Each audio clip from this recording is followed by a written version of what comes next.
وليس فقط اللغه العربيه حتى اللغات الاخرى باكملها في العالم. الامر ربما سابدأ بتقييم مجتمعي في الحقيقه، هو كيف نتصور مفهوم القراءه. والمفهوم الموجود في الثقافه المغربيه دائما يبغى يقرا العام طويل. Oui, bonjour, je suis Abdallah Choukairi, je suis enseignant à l'université Al-Akhawaïn à Ifrane. Aujourd'hui, on célèbre la journée mondiale de la langue arabe à travers plusieurs activités. On a commencé déjà hier par la remise des prix au concours d'écriture de l'histoire courte pour enfants.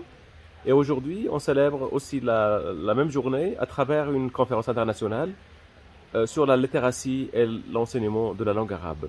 Donc, les objectifs qu'on voudrait atteindre lors de cette conférence, c'est de poser la main sur les problèmes dont l'arabe souffre, donc dans l'enseignement, dans la recherche scientifique, dans les problèmes d'apprentissage de la langue arabe, comme des thématiques importantes, aussi l'usage de la technologie dans l'enseignement de la langue arabe, et aussi de soulever les vrais problèmes qu'affecte l'enseignement de la langue arabe en général, à travers les problématiques que Pearls 2016, les PISA, EGRA, toutes ces agences internationales qui essaient d'évaluer l'enseignement et l'apprentissage de la lecture, de la littératie en langue arabe, on essaie de mettre la main sur toutes ces problématiques et que cette conférence soit une plateforme pour qu'il y aurait plus de partenariats avec plusieurs institutions, que ce soit à l'échelle nationale, dans la région MENA et l'Afrique du Nord, dans la région aussi entre l'Asie et l'Amérique. Donc on a invité un certain nombre d'experts des États-Unis, de l'Afrique du Nord, de la région de MENA, et ce pour apprendre de toutes les expériences et les bonnes pratiques qui mènent vers le développement de la langue arabe et dans son enseignement en général.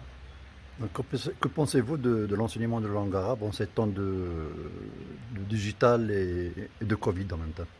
Bon, la langue arabe, il a beaucoup de défis en général. Le premier défi, c'est que il faudrait vraiment qu'on parle de contenu. Est-ce qu'on a un contenu qui soit amélioré pour qu'il soit adapté aussi aux technologies modernes? Est-ce qu'on a les technologies modernes pour soumettre à nos élèves des textes à lire, des matières qui ont beaucoup d'impact sur leur apprentissage? Est-ce qu'on a formé les enseignants pour qu'ils soient adaptés et dans le contexte de la pandémie et aussi dans les meilleures pratiques de l'enseignement de la langue arabe? Toutes ces questions, c'est qu'on essaie de soulever pendant la conférence afin de sortir avec une orientation générale pour nos recherches au sein de nos institutions universitaires ou centres de recherche scientifique en général, que ce soit au Maroc ou dans les pays arabes, aussi que ce soit aussi dans les États-Unis ou dans des pays européens